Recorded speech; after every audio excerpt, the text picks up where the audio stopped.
জয় যিশু সবাইকে। আজ তোমাদেরকে আমি জানাতে চাই সকালের প্রার্থনার গুরুত্ব কি।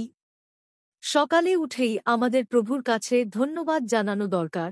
তার কাছে সারা দিনের সকল ভার দিয়ে প্রভুকে সাথে নিয়ে দিন শুরু করা উচিত। কেন? কারণ যদি আমরা নিজেদের বুদ্ধি দিয়ে কাজ করি তবে সেখানে ভুল হতে পারে, আর এই ভুলের মধ্যে দিয়েই শয়তান কাজ করে।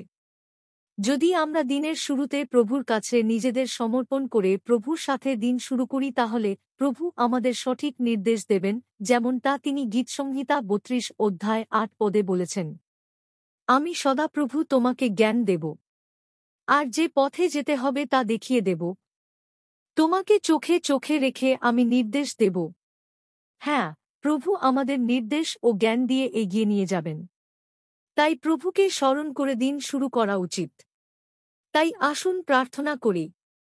হে পরমপিতা পরমেশ্বর, মঙ্গলময় উদ্ধারকর্তা ঈশ্বর, এই সুন্দর দিনটাতে আমি তোমার চরণে এসেছি।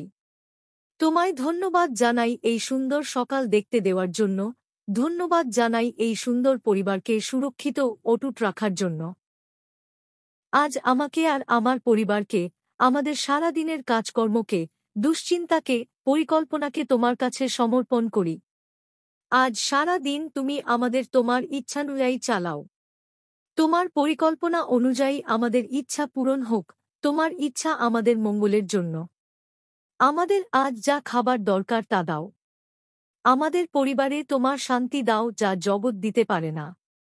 তোমার পবিত্র আত্মায় ভরো যাতে শয়তান আমাদের পাপে না ফেলতে পারে। পবিত্র আত্মার শান্তি ছাড়া আমরা কিছুই করতে পারি না। আমাদের তোমার আশীর্বাদ ও অনুগ্রহ দাও, যেন তোমার বাক্য মেনে চলতে পারি। তোমার বাক্যের প্রতিজ্ঞা অনুযায়ী তুমি আমাদের চোখে চোখে রেখে জ্ঞান, প্রজ্ঞা ও নির্দেশ দাও। আমি বিশ্বাস করলাম প্রভু তুমি আমার প্রার্থনা শুনলে আর গ্রাহ্য করলে। এই প্রার্থনা প্রভু যীশু খ্রিস্টের নামেতে চাইলাম। Amen, amen, amen.